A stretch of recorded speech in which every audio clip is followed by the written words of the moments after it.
What time is it? 9 o'clock? All right. Well, I am. We're gaming, yes.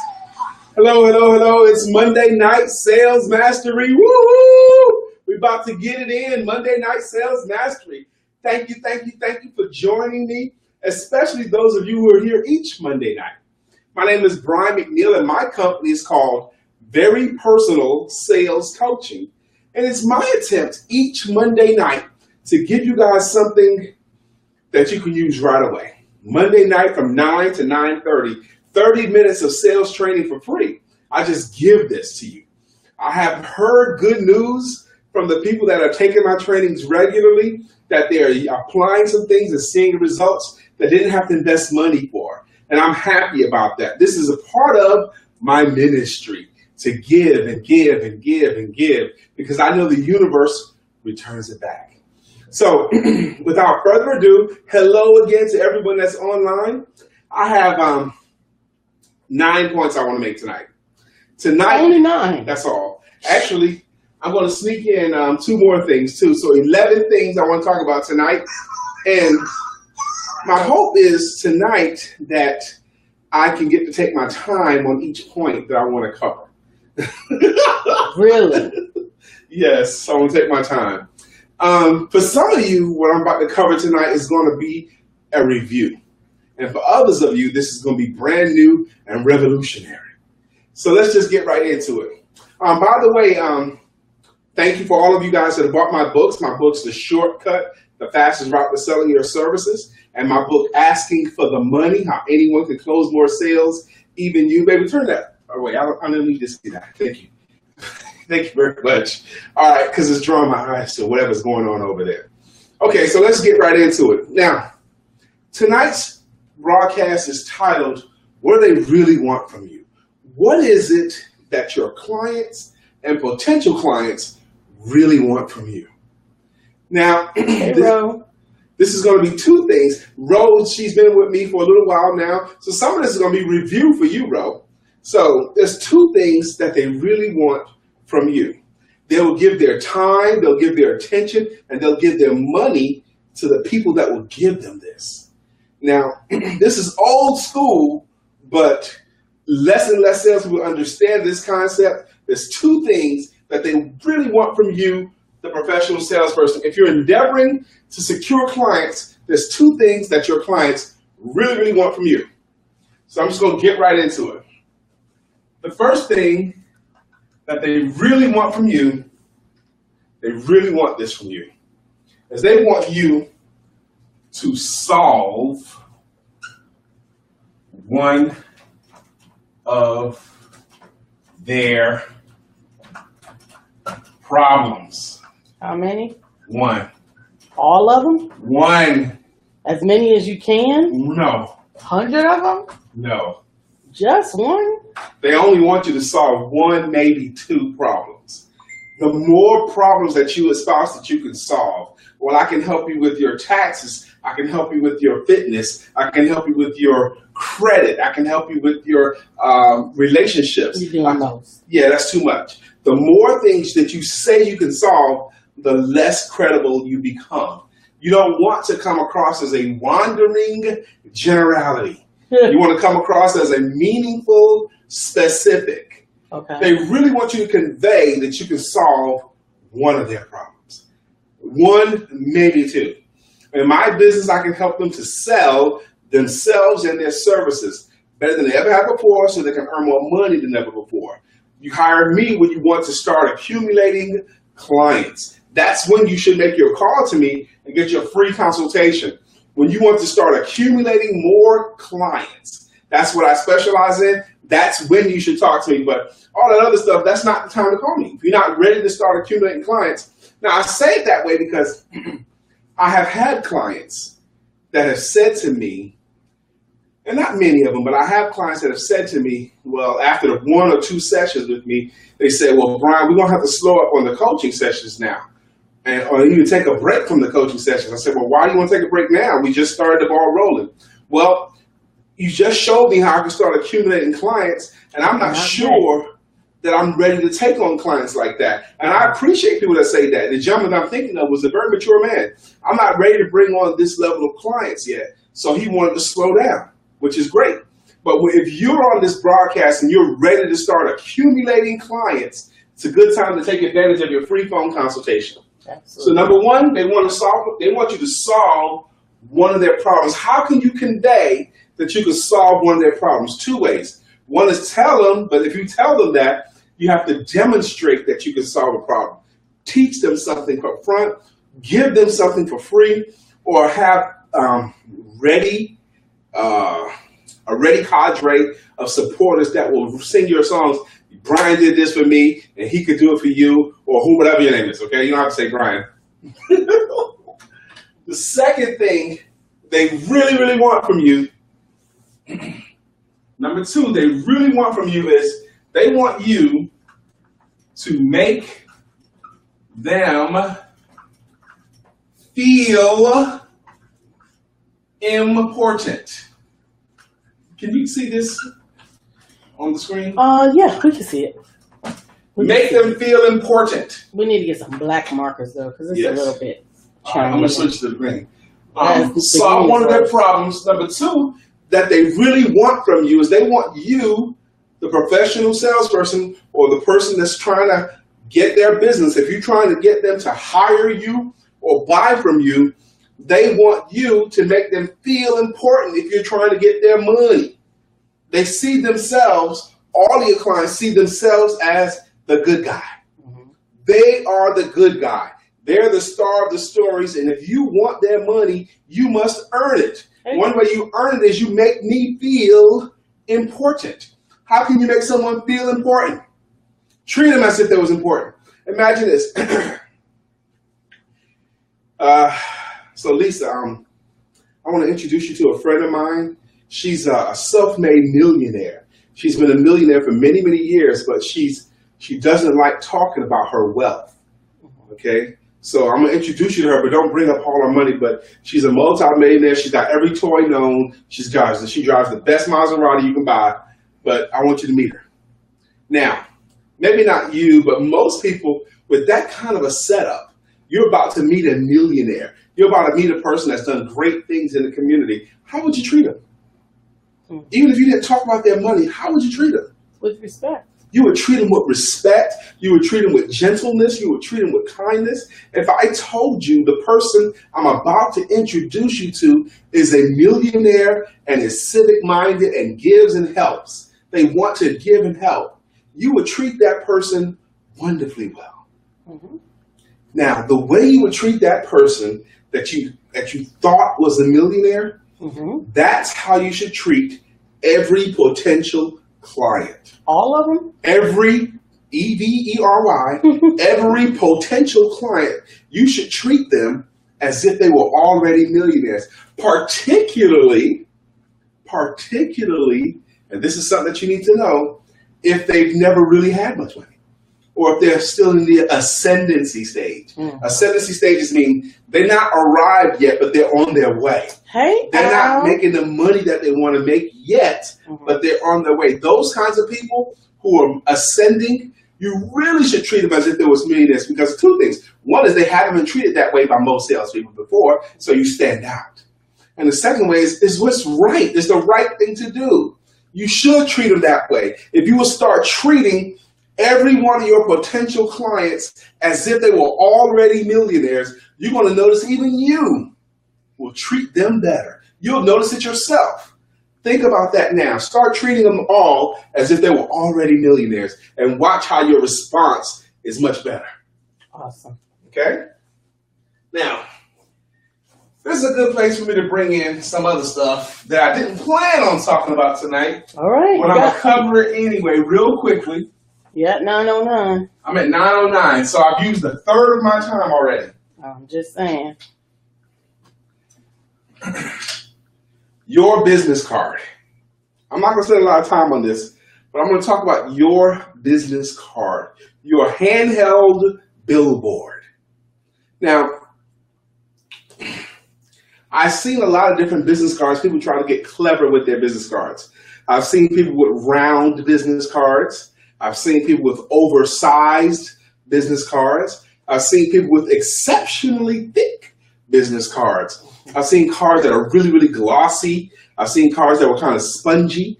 I've seen all these oblong shaped cards. All those things are cute. Which is your favorite? Regular size business cards are favorite because they don't fit anything. And if you think that helps you to stand out, what happens is you get removed from the pile and thrown away because it doesn't fit anything else. But just a couple of real quick points about your business card. One is you should give them out, okay? Now, you use your business card to get their business card. That's the best use of your business card. Use your business cards to get their business card. Also, if they take money from you, they should get your business card too, particularly if you're paying a bill or tipping your server. If you're paying a bill or tipping your server, with your tip, they should get your card too, because you don't know how far the ripple will go. The average American knows about 600 people. Here's some things your business card must have. It must have a picture of you on it. A picture of your smiling, confidently expectant face. Your face is better than your logo. Your face is more important than your logo. Your face is more important than anything clever that you can do. There's science that backs this up. Business cards with a picture on it do not get thrown away. People keep all the picture business cards. They keep all of those. Also, picture business cards travel. Cards without a picture do not travel. By travel, I mean someone will take your picture business card and they'll take it and they'll put it in their wallet, or they'll take it to their desk and leave it on the desk, and someone else will pick it up and take it over to their desk. And then someone else will pick it up and take it over to their house. And then someone else will pick it up from the house and be the one to call you. This card travels with a picture on it. With no picture on it, it doesn't travel at all. Please, please, please, on your next run of business cards, if you don't already have a picture of yourself with a smiling, confidently expectant expression. Confidently expectant. Imagine I told you that, hey, Joe, I'm about to introduce someone, and he knows what you do. He wants to hear about what you do. He's already said he's going to buy from you, and he's got plenty of money to afford it. Okay, so he already said he's going to buy. So here he comes now. He's already going to buy from you. How do you treat that person that you know is already going to buy? Okay, you're nice with them. And here's another thing I know: some people feel like they're already going to buy. They're quicker. They don't waste time. They go right to it. Huh? Why? Because they want that money. They don't waste time when you feel like they're already going to buy. That's another success principle too, by the way. Your picture business card should have your business card should have your picture on it, and your name should be prominent on your business card. Your name should be prominent in an offsetting color. It should not be the smallest, tiniest thing that we have to struggle to see. Also, the ways that you want them to contact you should be prominent as well. If you want them to send you an email, that should be prominent. If you want them to call you, that should be prominent. The back of your business card should not be wasted real estate. Okay, I put some cool stuff on the back of mine. I got pictures of my books and how you can get them on Amazon. I think that's pretty cool. But your picture business card, the concept I'm just espousing to you, didn't get it from me. It came from a book called Endless Referrals by Bob Berg. I always recommend that book. That's one of the essential books that you must read. I think it's chapter 4. The whole chapter's on your business card. All right. A whole chapter on your business card. Does that mean that? Is that what? I mean, to me, that's a clue that that's important. Not just your business card. That chapter is on how you should put your face on a lot of stuff. Like put your face on your emails, with your signature line. It should have your picture on it too. So some cool stuff there. Next thing I want to kill real quickly here is the word jargon. Jargon. Guess who likes jargon? Guess who loves jargon? The people in your office love jargon. Or the people in your office loves jargon. But the people outside your office, they don't like it at all. Okay, and here's the challenge with jargon. Yeah, so we use the calculator to do this and all those things sound impressive to you, but here's what happens. If they don't understand what that thing is, they may not tell you they don't understand because they don't want to come across as dumb or stupid. I want to thank some of your viewers that are on. Thanks, Monica Lisa. Thank you so much, Susie O'Neill. Thank you, Al, for joining and paying attention and contributing. Russell Bynum, Angela, Renee Simpson, Tony Baker Tyson, and Stephanie. Stephanie has a comment. She just said, I did all of that in my marketing materials. Thank you for that suggestion. Stephanie, which Stephanie? Washington. Good to meet you again, Stephanie. See you, Stephanie Washington. Mm-hmm. That's your client. That's my client, yes. Mm-hmm. And she's very, very smart. I can't hardly ever think about Stephanie without thinking about something real cool that I discovered about her. I don't even know if I should tell it. If you have a question, then don't tell it. Could I just mind this right here? No. Is she watching still? Yes. And she'll know what that means. Teresa Jones is on. Rochelle Gray. Hello. Lauren Wilkerson is on. Thank you guys. Hello, Lauren. How you doing? Has she been on before? Missy Pellis is on. Oh, Stephanie said tell it. Tell it? Mm-hmm. Well, one of the things we did at her office with her sales force, we did an icebreaker game.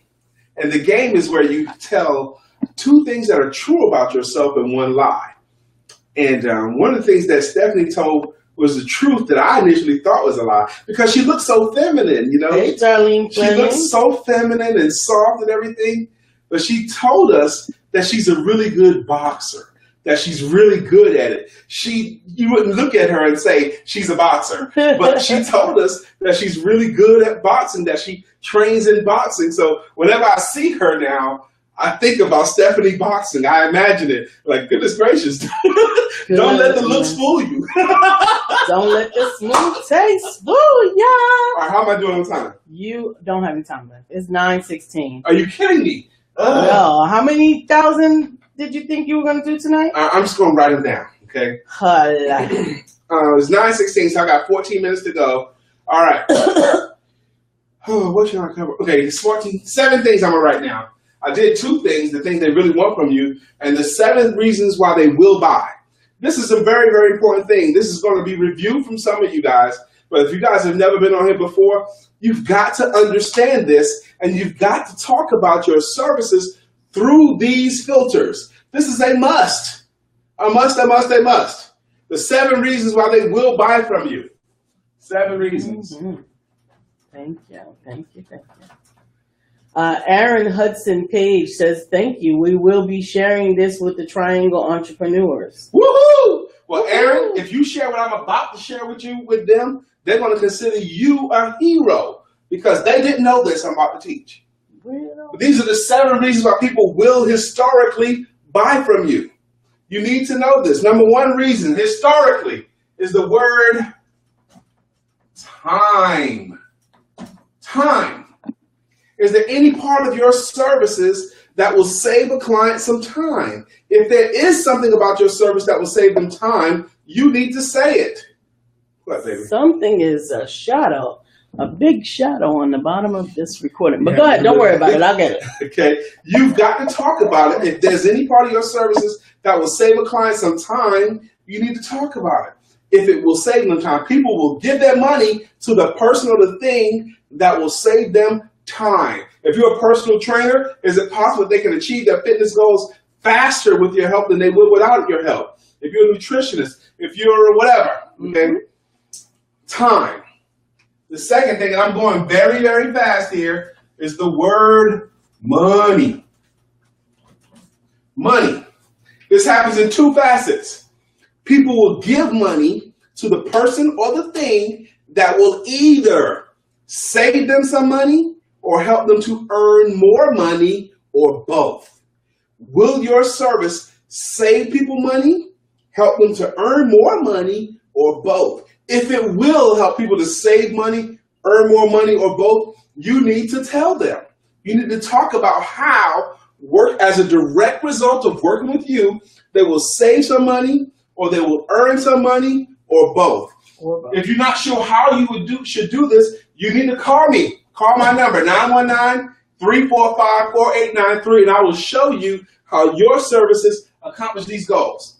Time or money, what? Time or money. Or both. Or time, money, save money, earn more money, or both. The third thing, is the words good feelings. Good feelings. Good feelings. People will give their money to the person or the thing that helps them to feel good about themselves or helps them to imagine other people having a higher opinion of them. Or both. Absolutely, or both. Thank you for joining, Tanya. Okay. Thank you, Melba. Thank you for your comments, Aaron. All right. Is there any part of your services that will help someone to feel good about themselves? For example, a father buying a financial plan for his family. He's going to do that because he personally believes that's a responsible thing to do as the head of the household. He's proud of himself for being that disciplined and that responsible. He can also imagine his wife and children having a higher opinion of him because dad chose to take care of them even after he's gone. People buy the Mercedes-Benz because it's an ego rub. It makes them feel good about themselves. Gerard Washington has a Benzo, and he told me before it makes him feel good every time he drives it. Okay. But also, when you pull up in that ride, other people are going to see you and have a higher opinion of you. Good feelings. Can you help them to feel good about themselves? Can you help them to imagine other people having a higher opinion of them as a result of your service? How are we doing on time? Absolutely. 9:21. All right, I got 9 minutes, and I got 4 more to go. Number 4 is solutions to a problem. All right, solutions to a problem. Here's the challenge people have when it comes to this. They know how they help people. And what happens is, especially someone who's kind of conscientious, a lot of times if it's a lady who's a nurturer, a natural nurturer, and she's been that nurturer for a long time, and she happens to become a life coach, she knows how her nurturing helps people, and she endeavors to help them. But what happens, the problem is, she assumes that they affix a value to her help without her telling them. She assumes that they see value in it without her having to say it. The challenge with that is they never do. That's low probability selling when you hope people will close themselves. They just don't close themselves. They close themselves at a small percentage of the time. You must help them and articulate how you're solving the problem as a direct result of your services. If you don't say how you're solving the problem, it's as if you didn't. It's as if you didn't. All right. Woo! I thought I was going to have time tonight. I don't know how you thought that. I did, because every week it seems like I'm rushing. That's right. So this week you add more stuff?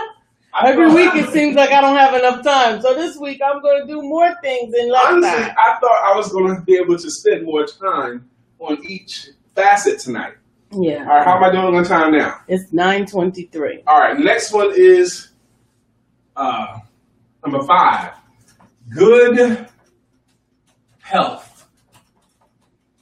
Health. Is there any part of your services that will improve a person's health or a potential client's health in any way? Now, this is more than just the obvious ways you improve their health. Get a little bit creative here. Now, if you're in a fitness game, or nutrition game, or massage game, it's obvious how you improve their health. But here's the not so obvious, but even a bigger deal. Do you take away any of your clients' problems? Do you remove stuff off their plate? Do you help them to worry less about something? Do you help them to stress less? If there's any part of your services that will help a client to stress less, if you can convey that you're not adding to their challenges, you're taking away some of their challenges as a direct result of your services, you can earn their business. Hey, Harriet. Hey, Alan. Thank you for joining today. So think about how you improve their health. It's not just physical. It's mental and stress. Time, please. It is 9:24. Jesus. I don't know if I'm going to be able to finish. I think you just need to write 6 and 7 on the board and do them together. I will. Okay. Don't tell me what to do. Number 6 reasons why people will buy is the word children. Is there any part of your services that will help a client when it comes to their children in any kind of way? It takes a little bit of creativity sometimes. Sometimes the way your service helps a client when it comes to their children is you freeing up some time so they can spend more time with their children. Other times, it's the example that you set for your children. For example, you work a full-time job but attempt to build your network marketing business at night. And your child sees what mama is doing. She watches mom overcome obstacles and deal with challenges. That helps the child a lot of ways. Is there any part of your services that helps a client when it comes to their children? If it does, you should say so.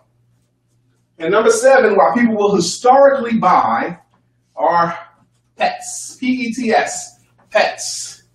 People will historically spend money enthusiastically on their pets. If there's any way that you can help a client to see how your services helps them when it comes to them and their pets, you should say so. Now, your service does not have to cover all 7, but as many of them as possible, the better. Let's say your service only helps them with 5 or 3.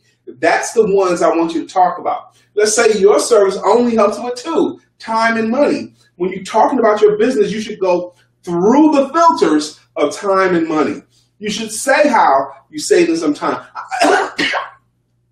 I know my service, I save clients years on becoming profitable and selling their services. I can show them how I can save them years. They could probably figure this stuff out on their own, but they'll be bumping their heads up and being less profitable for a lot longer without my help than they would with my help. I hope someone's gotten some value tonight. I talked about the 2 things that people really, really want from you. They want you to articulate that you can solve one of their problems and that you can make them feel good about themselves. That's 1 and 2. We talked about your business card. We talked about the challenges of jargon. We also talked about the 7 reasons why people will historically buy from you. Has anyone found any value on this broadcast tonight as fast as I did that they're willing to share? No? Yes? You got 3 minutes, and it'll take them longer than that to answer. Can you go ahead and make your offer for the evening while we're waiting, and I'll chime in as soon as somebody responds. Okay, cool. What offer do I have for this evening? Jennifer, I got one. Well, I have an answer for you. I have someone says, Jennifer Rounds asks, how do you help people reconcile accepting help versus the value of struggling with on their own? Very good point. It goes back to ministry. I think, Jennifer, reconcile helping people to accept help versus struggling on their own. Mm-hmm. What you can't, this goes back to 2 things. I consider that ministry for one. You showcase to them how you can help them. You let them know what it is. But it goes to the other point of you can lead a horse to water, but you can't make them drink. Now, you owe it to your clients. Let's say, for example, you see a girlfriend struggling in an area that you know you can be helpful to.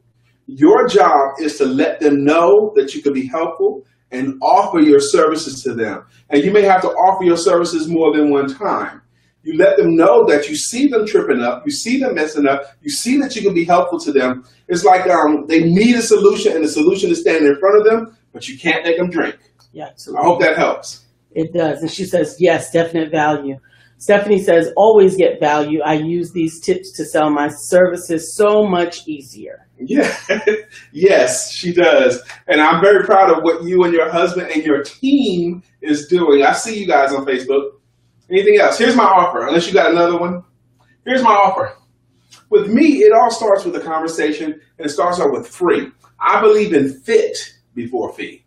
I believe, because the wrong client and coach relationship is messed up for everybody. So I don't let anybody become my client until they try me out and I get a chance to try them out. But I start with a phone call. If you will call my number, 919-345-4893, I will offer you a free phone consultation. In that time, it'll take 15, 20 minutes, but in that time, I will be able to pour something in you that by the time you get off the phone, you'll be better at your game than you was before you got on the phone. This is a free thing to you. Now, with your 15 to 20 minutes, you could choose to do a lot of things. You could watch a half of a sitcom in 15 to 20 minutes. or you can better yourself in your career with an outstanding sales coach. Yes, ma'am.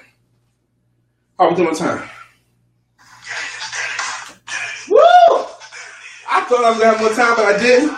This is Brian McNeill. I talked fast for 30 minutes straight. So now I'm going to go chill out on my deck. Monday Night Sales Mastery. God bless you guys. Thank you for joining me. You honor you with your presence. I look forward to seeing you next Monday night. I'm looking forward to hearing your phone call. God bless. Stephanie says she would love to have you speak with her team. She know my number. Stephanie, you know how to get your coach. Holla at your boy. Anybody who's still left on here,